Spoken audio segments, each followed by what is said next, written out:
La bóveda de acero, donde todo comienza.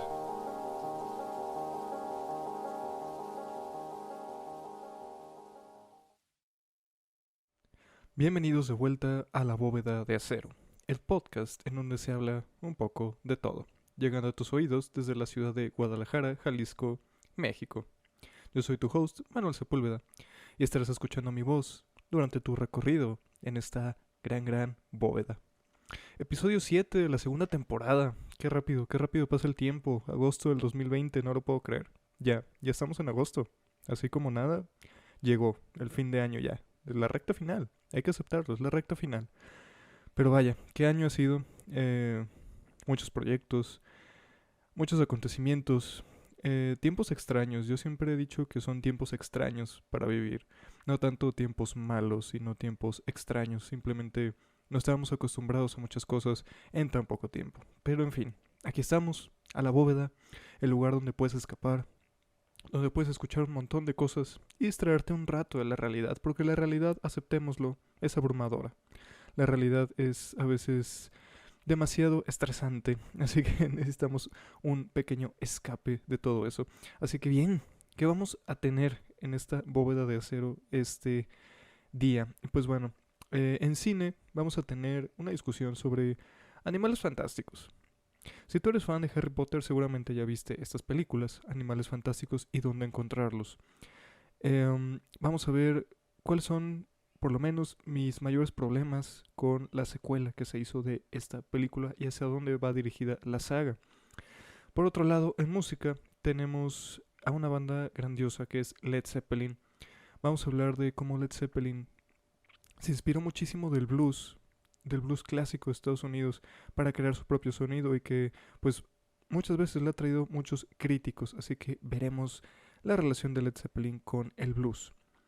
Y en videojuegos tendremos el tema del PC Gaming, realmente un mercado que va creciendo, que va atrayendo más gente que pues ya quiere dedicarse nada más al PC Gaming y ya no comprar consolas, así que bien. Ese es el resumen de esta bóveda y sin más, vamos a perdernos un rato en sus callejones. Comenzamos.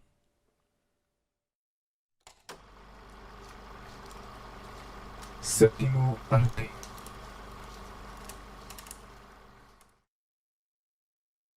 Animales fantásticos y dónde encontrarlos. Esta película, que es una precuela a toda la saga de Harry Potter, realmente sucede durante los años 20 en el propio universo de Harry Potter. Y J.K. Rowling pues se dedica a sacar estas películas o a probar que se hagan estas películas a partir de un libro que pues ya se había mencionado en los libros de Harry Potter y creo que también en las películas, que es precisamente Animales Fantásticos y dónde encontrarlos, que está escrito por Newt Scamander, que pues Newt Scamander pues era este mago que se había dedicado a catalogar pues criaturas mágicas, capturarlas y pues obviamente estudiarlas. Básicamente era un maestro Pokémon del universo de Harry Potter, así que bien.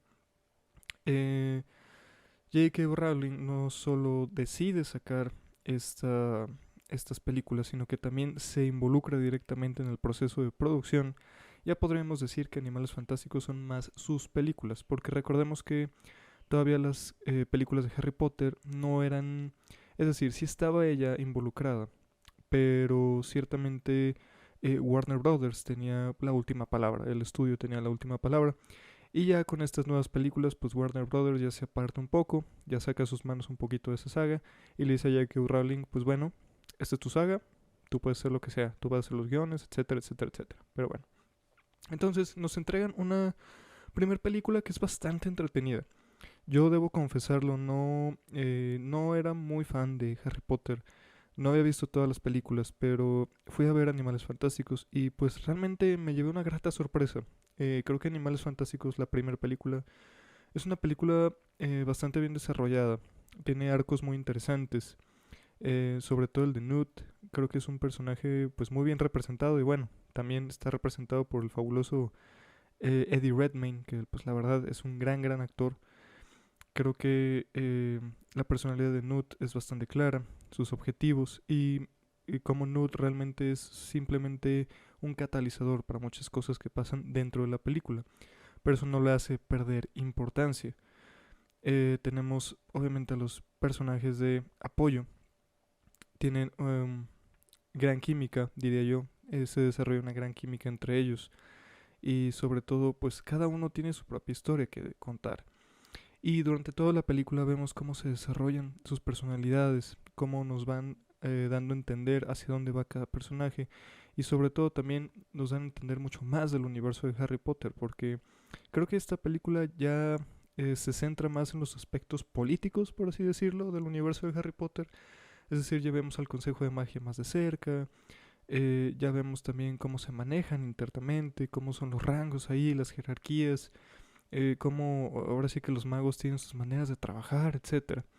Entonces creo que J.K. Rowling hace un gran trabajo al desarrollar más a sus personajes y a su universo dentro de esta película. Y yo diría que pues está bastante bien lograda. A mi parecer está bastante bien lograda. En efectos, pues obviamente ahí no decepciona nada.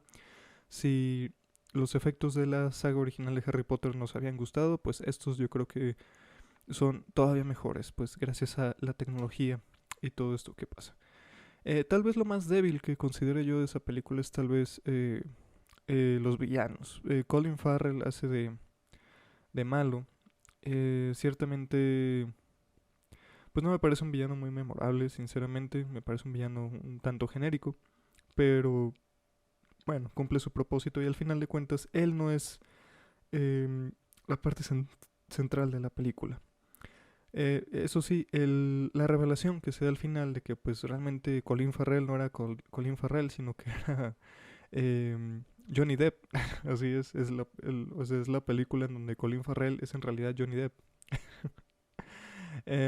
Bueno, se revela que pues ya este villano pues era en realidad Grindelwald, que es uno de los magos más poderosos que había existido, amigo muy cercano, pareja tal vez de Dumbledore.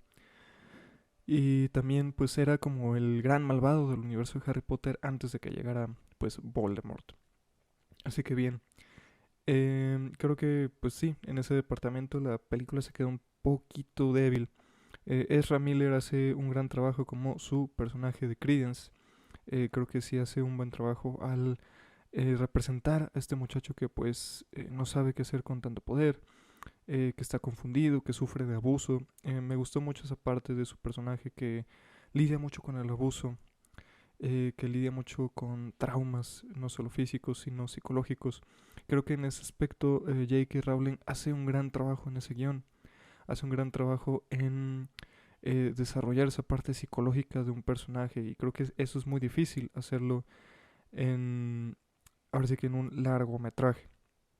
Pero en fin, creo que todo iba bien. Creo que Animales Fantásticos cierra en un círculo perfecto y la película nos deja esperando más. Y a pesar de que se siente como una película que solo sucede una vez y ya, pues bueno, anuncian la secuela y todos están de wow, ya va a haber secuela de Animales Fantásticos. Después se anunció de que iba a haber varias secuelas, pero dicen, bueno, ok, ya viene la siguiente, vamos a ver qué tal. Y bueno, y aquí es donde creo que empiezan los problemas con la secuela, porque pues bueno, obviamente la primera entrega creo que es bastante buena, está bastante bien lograda, pero la segunda creo que echa a perder todo lo que se había establecido en la primera película. ¿Y por qué digo esto? Porque ya teníamos un cierre a el personaje de Jacob Kowalski, que es a mi parecer el personaje más interesante de esta saga, pues ya había cerrado su ciclo. Se supone que olvida todo por la lluvia al final. Y al final nos dan a entender como que pues Queenie vuelve a buscarlo y él se acuerda, como que más o menos dice, ah, me suena familiar, y ahí se acaba y nos da un poquito de esperanza para la secuela. Pero la secuela creo que retrasa todo eso y de repente Jacob es como que, oh, ya, sí, ya recordé todo. En realidad la lluvia solo borraba los malos recuerdos y yo no tenía malos recuerdos. Y eso, a mi parecer, es es escribir mal un guión, es justificarte por justificarte. Es como decir, ¿cómo le hago para que este personaje siga siendo vigente en las secuelas? Pues simplemente digo que no se le borró la memoria por tal cosa. Y ya, nadie me puede decir nada porque yo soy el autor de estos libros y yo ahora sí que construyo cómo suceden las cosas en este universo a mi parecer y como se me dé la gana. Así me sonó esa decisión.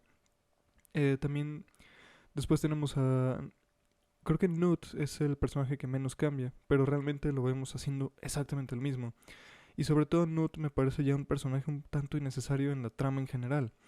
Porque ¿por qué Dumbledore asistiría a donde se encuentra Newt para pedirle su ayuda? Es decir, ¿por qué a Newt? Si Newt simplemente quiere arreglar el asunto con sus animales. Él simplemente está viajando por el mundo para recolectar animales fantásticos. Él no le interesa la guerra de magos, él no le interesa toda esta conspiración de Grindelwald. Él realmente solo quiere hacer lo suyo. Pero por alguna razón Dumbledore lo busca. ¿Por qué? Porque no tiene nada mejor. Porque él no puede, al parecer. Y ahí es cuando se nos dan un poco más de detalles de la relación que tenían Dumbledore y Grindelwald, que no se confirma que era una relación sexual, como, como J.K. Rowling lo dijo en su Twitter, que Grindelwald y Dumbledore habían tenido una relación sexual intensa. Y eso es cierto, pueden buscarlo. Em, Me parece que, bueno, es decir, antes de eso, creo que Jude Law como Dumbledore hace un gran trabajo como un Dumbledore joven. Es decir, es Jude Law, es un gran actor, pero bueno. Después tenemos al personaje de Ezra Miller, a Credence, que de alguna manera había explotado en la primera película y aquí vuelve. Y exactamente lo mismo. Y ahora está desesperado, está buscando respuestas y se encuentra con Nagini antes de que se quedara convertida en una serpiente. Pero Nagini realmente pues no sirve para nada en la trama, simplemente sigue a Credence porque sí. Y pues toda la película es básicamente una cacería. Es una cacería de, ¿dónde va Grindelwald? Credence está vivo otra vez. Y la parte de animales fantásticos realmente creo que se pierde. Creo que se pierde mucho porque sí vemos escenas con las bestias de Newt, pero creo que están muy forzadas. Creo que realmente nada más aparecen porque se acuerdan de que, oye, esta película se llama Animales Fantásticos y no hemos mostrado Animales Fantásticos. Bueno, mete una escena donde pase tal cosa. Y ya, realmente no se siente como eso, como lo que el título dice. Y creo que el mayor problema de la secuela es que realmente eh, la actuación de Johnny Depp no es mala, pero me parece que Grindelwald no se nos muestra como este... Es decir, se nos muestra como un villano muy genérico. De que, uy, es muy malo porque es muy malo y mató a un bebé, uy, por Dios, qué malo, por Dios. Y siempre está como con esa actitud y esa cara de, mírenme, soy muy malo y soy muy poderoso. Y creo que es muy genérico. Realmente Grindelwald no se nos ofrece más trasfondo. Realmente se nos ofrece más trasfondo de Grindelwald a través de Dumbledore, pero aún así se queda muy flojo. Y realmente decimos, bueno, sí, sabemos que Grindelwald es muy poderoso, es muy malvado, pero ¿qué más? ¿Qué más? Es decir, sigue siendo humano, a final de cuentas. Sigue sabiendo que en algún momento se va a enfrentar a su mejor amigo. Pero no se nos da nada de eso. Y simplemente Grindelwald aparece en ciertas escenas mostrando lo malo que es y ya. Son muchos los problemas de esta secuela y creo que muchos de los problemas es que muchos personajes cambiaron, muchos de los arcos que estableció la primera película se pierden aquí. Básicamente lo desechan y se siente como si hubieran vuelto a empezar. Sinceramente la segunda parte se siente como que hubieran vuelto a empezar toda la saga. Y creo que mi mayor problema con esta secuela es que el clímax de la historia, donde muchos de los arcos convergen, es un total desastre y está muy mal planeada. Porque el clímax de la historia, donde se juntan todos los arcos, donde finalmente se encuentran todos los personajes importantes, sucede en el mismo lugar en donde va a ocurrir el final. Coincidentemente todos van al mismo lugar, por alguna razón, que finalmente los lleva a la última escena de la película, escenas, se podría decir. Y todos los arcos argumentales básicamente se resuelven en un, no, pero es que yo debía hacer esto, no, pero es que él le hizo esto a ella y ella me hizo esto a mí y es que no, y es un dime y direte interminable y así se resuelven los arcos y es como que, es en serio, todo se resuelve en un cementerio. eh, donde todos acusan a todos y ya, así se resuelve. Y así se resuelve, es lo peor. Y lo peor es que en esta discusión llega Newt y Newt simplemente está en una esquina viendo cómo se dicen cosas unos a otros. Es ridículo realmente. El personaje de Newt es inconsecuente en esa película, en esa escena. También en la película, pero en esa escena en particular me parece que es innecesario totalmente el personaje de Newt. Y es totalmente innecesario la sobreexposición que hay. Porque un personaje dice su historia y dice, pero yo tengo otra versión. Y dice su versión, pero llega otro personaje, pero en realidad pasó esto. Y es como que, espérate. Y todo se resuelve en un lapso de, ¿qué te gusta? 15 minutos. En toda la película, 2 horas, esperaste para esa escena, para que se resolvieran todos los arcos, resolvieran entre comillas, claro. Y después, coincidentemente, ahí estaban reunidos todos los seguidores de Grindelwald y Grindelwald explica su todo su plan malvado y bla bla y la guerra y todo eso. Y después Queenie se va con Grindelwald porque pues al parecer Queenie pues, le cree a Grindelwald por alguna razón. Y creo que ese es el mayor problema. El tercer acto de la película, el último acto de la película, me parece que es un total desastre. Y pues yo creo que J.K. Rowling dijo, ¿saben qué? Tenemos que acabar esta película. Pues ya, vamos a acabarla. Y escribió el guión así y ya. Y bueno, al final realmente es una secuencia interesante en donde pues Grindelwald hace que aparezca este gran dragón de fuego azul y pues los magos tienen que combatirlo y pues ya, es como la batalla final, pero pues realmente pues es una batalla inconsecuente porque pues ni siquiera se enfrentan a Grindelwald en sí porque él escapa y pues ya, ahí se acaba la película y a mi parecer, Animales Fantásticos y dónde encontrarlos, los crímenes de Grindelwald. Me parece que es una secuela innecesaria, me parece que es un tráiler de 2 horas y cacho para una tercera película. Realmente creo que es innecesaria.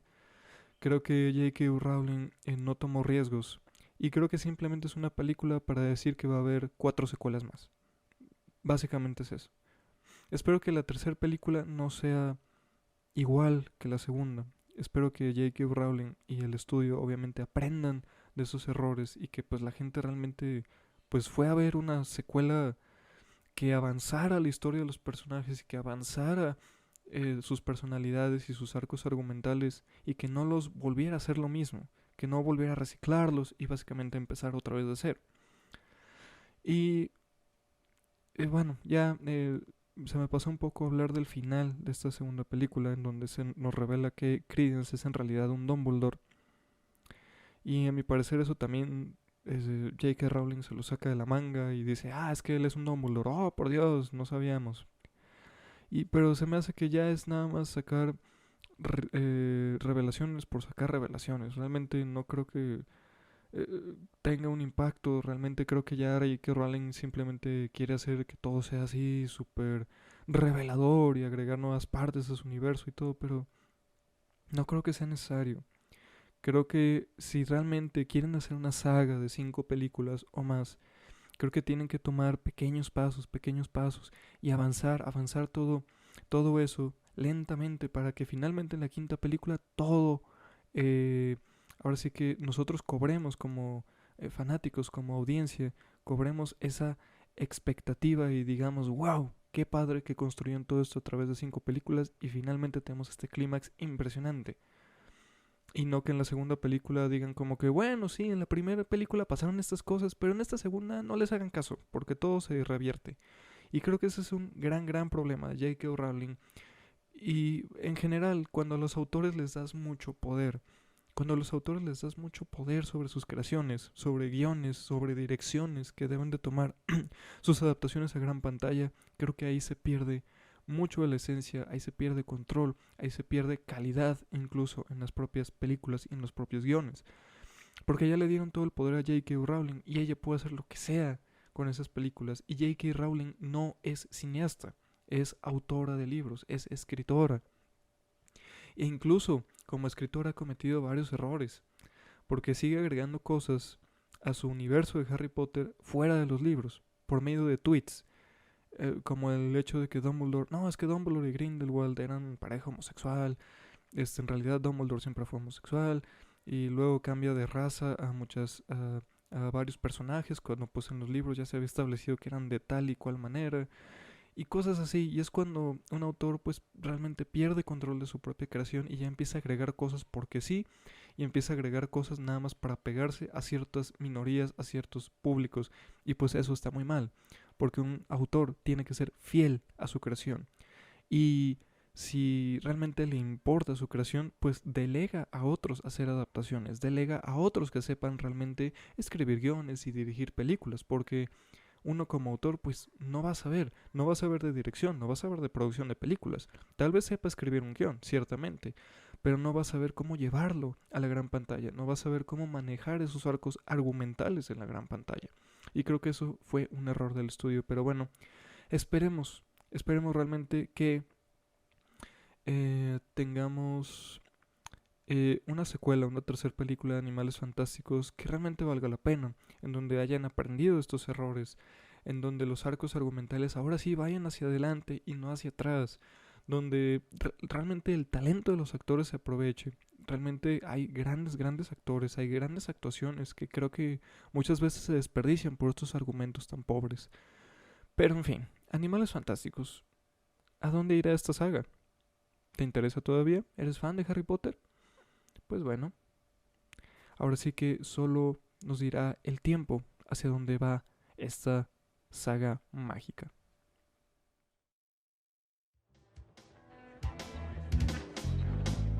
Música.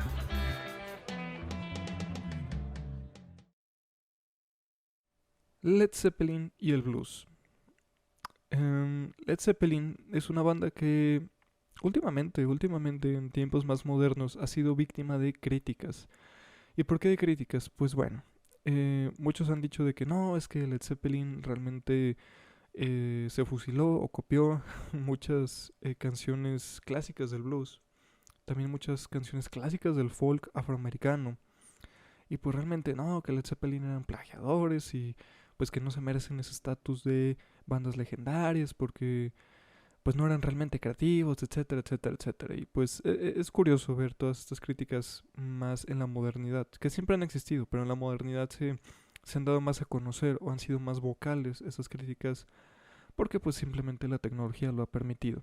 Y, y tienes plataformas como YouTube en donde se pueden armar argumentos interminables entre dos personas totalmente desconocidas en dos partes diferentes del mundo.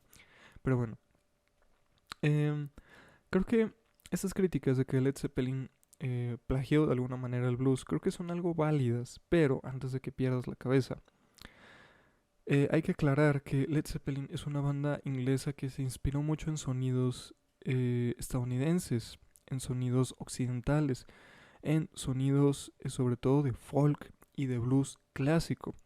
Recordemos que Led Zeppelin pues surge en los 70s, si no es que hasta antes, en los 60s, antes de que pues, realmente vieran esa fama.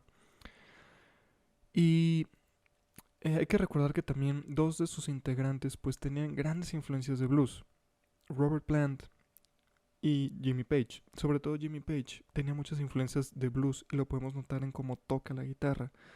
Como muchos de sus riffs son bastante blueseros, son bastante pentatónicos, usan mucho la escala pentatónica.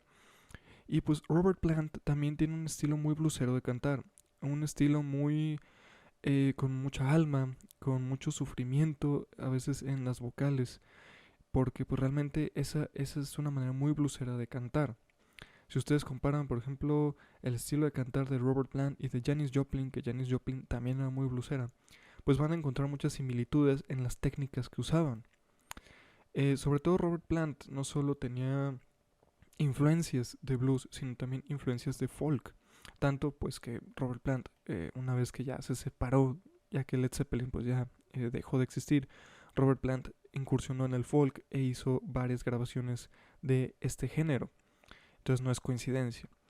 Por otro lado, pues tenemos a John Paul Jones, bajista, que pues también tenía muchas influencias de blues como al estilo de Jimmy Page, pero John Paul Jones era un poco más experimental. Me parece que es el que sí se separaba un poco más de estos géneros e incluso experimentaba con otros géneros como por ejemplo el funk. Eh, Esta canción de Led Zeppelin que se llama Trampled Underfoot, que es como la canción más funkera de Led Zeppelin, pues John Paul Jones se inspiró en el teclado de Superstition de Stevie Wonder. Entonces, John Paul Jones me parece que era el más versátil en este aspecto, en el aspecto de incursionar en otros géneros y adaptarlos al estilo de Zeppelin. Y por último tenemos a el legendario John Bonham, baterista. John Bonham, él obviamente también tenía muchas influencias de blues, pero él era más de jazz, él tenía más influencias de jazz, como muchos de los bateristas que empezaron a surgir en los 60s y los 70s, pues muchos tenían la inspiración del jazz, porque realmente era el único género en donde la batería pues era el instrumento casi casi más importante y el que se hacía más a notar. Aparte, pues venían de una época en donde pues ya había bateristas legendarios y en donde pues ellos adaptaban esas técnicas de jazz al rock. Entonces John Bonham tenía más influencias de jazz, pero ciertamente pues John Bonham pues también se convirtió en una influencia él mismo en la manera de tocar rock. Pero bueno, entonces tenemos esta combinación de cosas en muchos de los álbumes de Zeppelin. Entonces pues obviamente sí vas a hacer notar más esta influencia bluesera. Pero bueno, se le ha criticado mucho a Led Zeppelin sobre esto. Y pues ciertamente hay muchas canciones que sí suenan muy al estilo blues, como es el caso de Rock and Roll, que pues es una clase de tributo al rock and roll clásico, el rock and roll que vio la luz con Chuck Berry. También tenemos When the Levee Breaks. También esta canción, sobre todo When the Levee Breaks, ha sido bastante señalada por su similitud a muchas canciones de blues anteriores, que de hecho me parece que When the Levee Breaks es un cover de blues, precisamente. No me hagan caso, pero creo que sí. También tenemos In My Time of Dying. In My Time of Dying, me parece que es una canción con muchísima influencia de blues, y no solo eso, sino también alguna influencia country, sobre todo en las figuras de guitarras que usa Jimmy Page y sobre todo en el estilo un poco viejo oeste americano que maneja en su guitarra en esta canción. Obviamente Since I've Been Loving You, esta canción que es totalmente blues, un blues bastante pesado, pero es totalmente blues.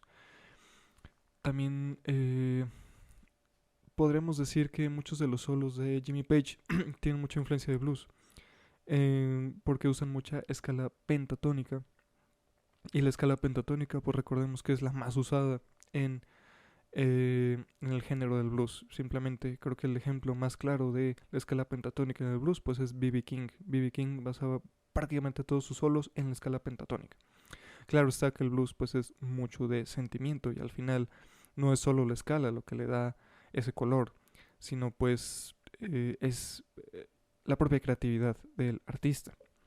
Y pues bueno, y así podríamos nombrar muchísimas canciones de Led Zeppelin, sobre todo de sus primeros discos, de los discos que sacaron en los 70s, cuando empezaban a surgir. Pero a mi parecer, Led Zeppelin es mucho más que blues, y no creo que esos argumentos de que no, es que solo plagiaron canciones blues y canciones folk, etcétera, creo que no es válido. Creo que es válido hasta cierto punto, porque por los puntos que ya mencionamos de influencias que tenía la banda.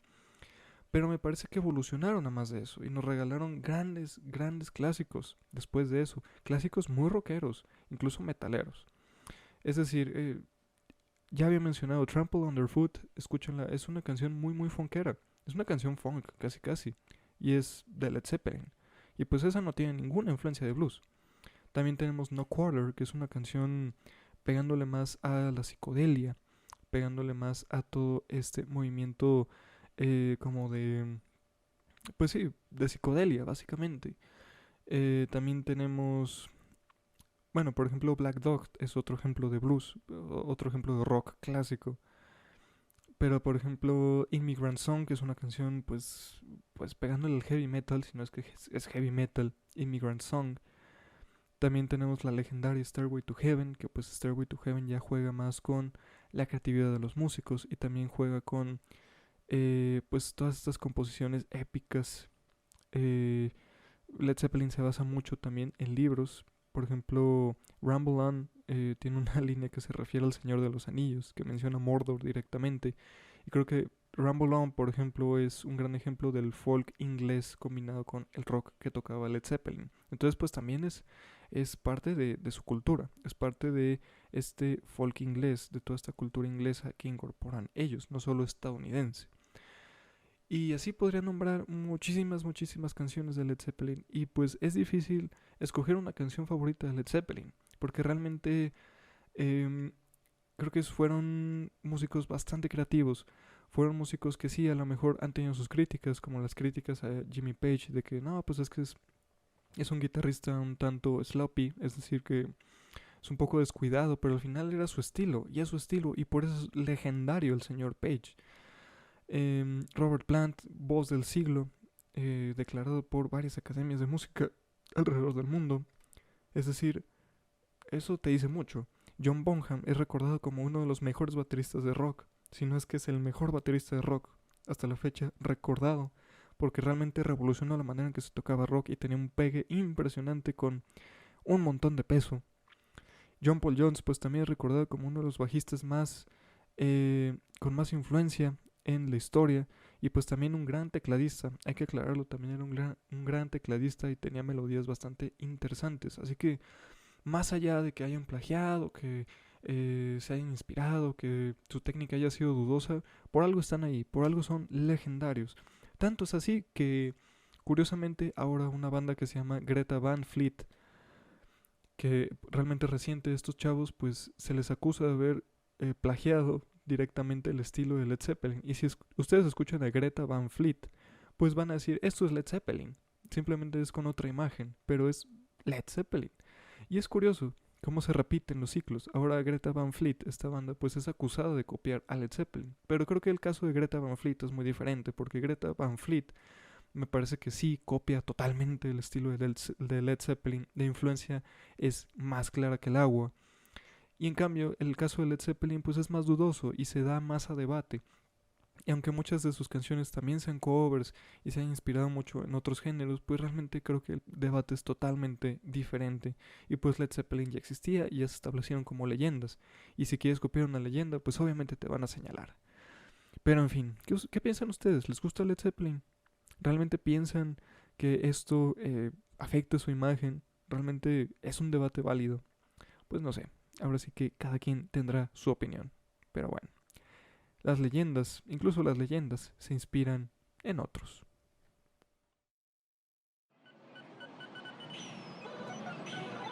Videojuegos. Y ahora, para concluir este recorrido en la bóveda de acero, vamos a hablar un poco de PC Gaming.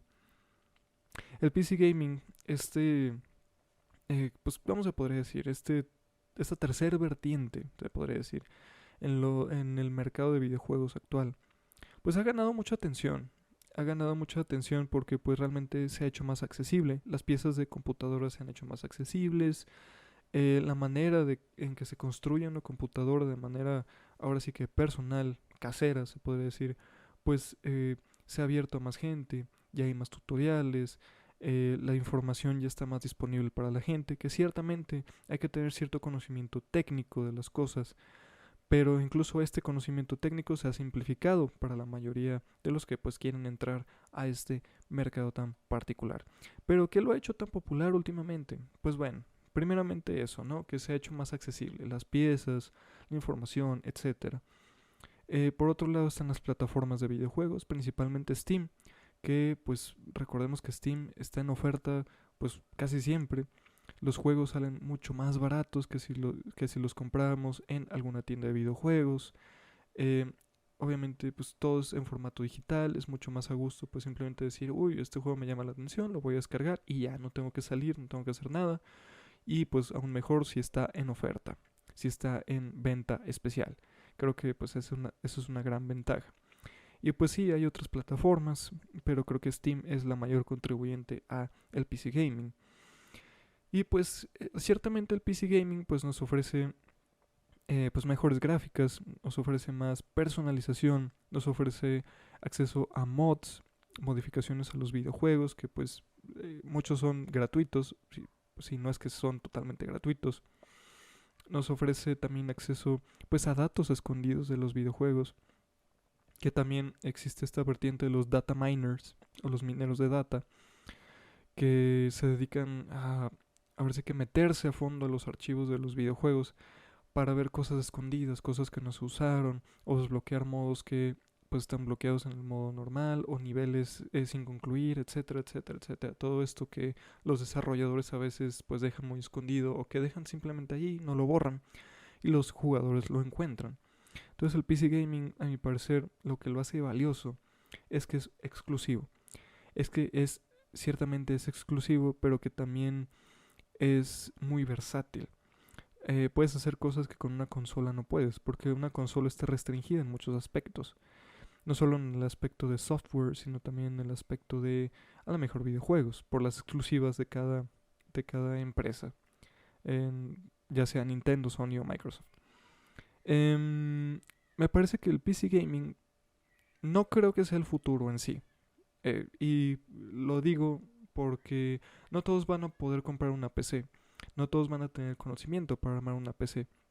Y ciertamente, si quieren una PC que dure mucho, pues van a tener que estar gastando, y no solo van a gastar una vez, sino van a gastar varias veces. Si quieren mantenerse actualizados con la tecnología, van a tener que estar actualizando muy, muy seguido, porque las tecnologías van avanzando muy rápido, y pues ciertamente pues es comprar piezas, comprar tarjetas, etcétera, y ya salió esta nueva y para incluirla, etcétera, etcétera, etcétera. Entonces, ciertamente es un gusto caro, que de alguna manera compensa el precio de los videojuegos, que son más baratos, pero pues las piezas son más caras. Y creo que esa es una desventaja del PC gaming, en el sentido de que sí es muy personalizable, pero pues las cosas se vuelven obsoletas muy muy rápido, en especial cuando se trata de tarjetas gráficas, en especial cuando pues también ya están saliendo procesadores más poderosos cada vez más seguidos, o también memorias RAM, la memoria RAM que cada vez se va siendo mucho más importante, porque pues las aplicaciones y los videojuegos van exigiendo cada vez más memoria a las computadoras. Muchos aspectos que hay que tomar en cuenta, que pues sí realmente lo hacen un gusto pues relativamente caro. Pero ciertamente si a lo mejor tú quieres armar una computadora y dices quiero que me dure mucho, gastas una buena cantidad de dinero, pues esa computadora tal vez te dure bastantes años y la tengas que actualizar ya mucho después. Y pues si la construyes de una manera en que puedas actualizarla fácilmente, pues no va a haber problema, siempre y cuando tengas acceso a los componentes adecuados. Pero en fin, es decir, creo que el PC Gaming no va, es decir, no se va a adueñar de todo el mercado por estas razones que hemos mencionado. Y sinceramente mucha gente sigue prefiriendo el gaming de consola, porque la consola pues de alguna manera es más accesible. Ciertamente es un gasto más caro, pero sabes que esa consola te va a durar por lo menos unos 10 años, lo que dura la generación. Y pues depende de cuál consola compres, pues vas a tener exclusivas. Si compras Nintendo, pues vas a tener Zelda, vas a tener Mario, vas a tener Kirby, Super Smash Bros., etcétera. Si compras Microsoft, vas a tener Halo, vas a tener Gears of War, vas a tener Forza. Si compras Sony, pues vas a tener pues The Last of Us, Horizon, vas a tener, ay, ¿cómo se llama este juego? Bueno, Ghost of Tsushima, que salió hace poco. Vas a tener juegos de Spider-Man. Vas a tener bastantes juegos. Depende de la consola con la que te quieras afiliar. Y creo que es una manera mucho más fácil de la gente decir, compro esta consola y ya voy a tener juegos por los próximos 10 años. Y no tengo que actualizarla ni nada de eso. Pero si a lo mejor hay esa parte del mercado que dice, bueno, pues es que la PC me ofrece mucho más personalización en cuanto a gráficas, puedo tener gráficas Ultra HD, pues bueno, pues eso ya es cuestión de gustos. Ahora sí, si quieres tener las gráficas casi casi que se vean fotorrealistas, pues una PC es tu mejor opción, ciertamente. Pero es un mercado que está en crecimiento, es un mercado que pues le ha ofrecido más oportunidades también a los desarrolladores de crecer, y que pues mucha gente ha empezado a adoptar, y que mucha gente ha empezado a cambiarse a este tipo de gaming. Y pues ciertamente el gaming nació en las computadoras, hay que aceptarlo. El gaming pues realmente empezó a surgir también en las computadoras, porque pues ahora sí que muchos programadores inventaban sus propios juegos en las primeras computadoras personales que hubo. Y también siempre ha existido casi casi a la par de las consolas. Las consolas pues empezaron a existir pues ahora sí que desde los 50 se tienen registros de consolas con el Pong y todo esto. En los 70 pues el Atari, etcétera. Pero ciertamente las PCs siempre estuvieron ahí presentes también como consolas de gaming porque existían todos estos juegos de point and click cuando todos usaban disquetes. Pero era podríamos decir, un mercado más como que se manejaba bajo el agua, porque pues realmente muchos de los juegos de PC pues se pasaban por disquetes o de boca en boca, etcétera. Em, También me parece que pues muchas sagas muy importantes nacieron en la PC. El caso de Doom, por ejemplo, y Wolfenstein, pues estos juegos que básicamente crearon el género de first person shooter, pues nacieron en PC y fueron juegos de PC por mucho tiempo. Hasta hoy en día pues siguen siendo juegos muy importantes en PC, pero pues ya son importantes también en consolas. Sagas como Metal Gear nació en PC, si no sabías eso, eh, Metal Gear empezó en PC. Los primeros dos juegos fueron en PCs, en las MSX.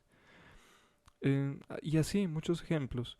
Y creo que hasta la fecha pues es muy importante que este mercado de PC gaming siga vivo porque pues realmente también hay sagas importantes que nunca llegan a consolas, pero la experiencia en PC es inigualable. El caso tal vez es de los RTS, el estilo por ejemplo Diablo o Warcraft, que tienen grandes comunidades y que pues realmente se juegan mucho mejor en PCs. Y aunque se ha tratado de portear a consolas, no es la misma experiencia. Y creo que ese tipo de juegos sí sirven mucho, es decir, sí explotan su potencial en la PC. Y en sí no creo que la PC, ¿cómo podría explicarlo? La PC pues se ha logrado diferenciar de las consolas y ha logrado establecer su propia comunidad exclusiva. Realmente es una comunidad muy exclusiva, pero también muy dedicada. En cambio las consolas pues están allá al lado peleándose a ver quién es la más poderosa y bla bla, etcétera, pero no. La comunidad de PC pues realmente es una comunidad que se contribuye entre sí y pues ahora sí que ayudan a las propias empresas a mejorar sus productos en cuanto a tarjetas, procesadores, carcasas, monitores, etcétera. Pero en fin, ¿tú eres PC gamer? ¿Prefieres las consolas? ¿Prefieres la PC? ¿Cuál de las dos se te hace mejor? A mí en lo personal sigo siendo más un gamer de consola. ¿Por qué? Porque yo crecí toda mi vida con consolas. Ciertamente no me vería construyendo una PC. mm, y creo que pues a mí me gusta más como que la experiencia con el control y las exclusivas de cada consola. Me gusta más esa experiencia, pero es muy personal. Pero pues puede haber otra persona que pues dice, no, pues que la PC a lo mejor me ofrece más juegos que a mí me gustan, del género que más me gusta, o me ofrece mejores gráficas, mejor sonido. Una, pueden ser cualquier argumento realmente. Creo que cualquier argumento es válido y se respeta bastante. Lo malo es en ser elitista y decir, no, es que yo solo juego en PC Gaming y PC Master Race y maldito consolero, no vales nada porque tu consola se queda corta en cuanto a las PCs y creo que eso está mal. Creo que ser elitista está mal. Porque al final de cuentas todos somos gamers, a todos nos gusta jugar videojuegos y cada quien los juega a su manera, pero al final todo se trata de los juegos y las grandes experiencias que nos hacen vivir. Pero en fin, ¿cuál prefieres tú? Ahora sí que es cuestión de gustos. Y así, amigos míos, hemos llegado al final de otra edición de La Bóveda de Acero. Muchas gracias por escucharnos de donde quiera que estés, Europa, Sudamérica, México, de cualquier lugar, Estados Unidos, no sé, el Polo Norte. Muchas gracias por escuchar La Bóveda de Acero, en serio se los agradezco. Te dejo mis redes sociales, Facebook, Manuel Sepúlveda, Twitter, @bóveda acero, Patreon, Manuel Sepúlveda, megustascribir.com, Manuel Sepúlveda. Muchas gracias por escuchar La Bóveda de Acero. Cuídense, la pandemia todavía no acaba, desgraciadamente, pero bueno, esperemos ya ver la luz del día y aprovechar lo que queda del año. Así que bien, gracias por escuchar y nos vemos Hasta la próxima.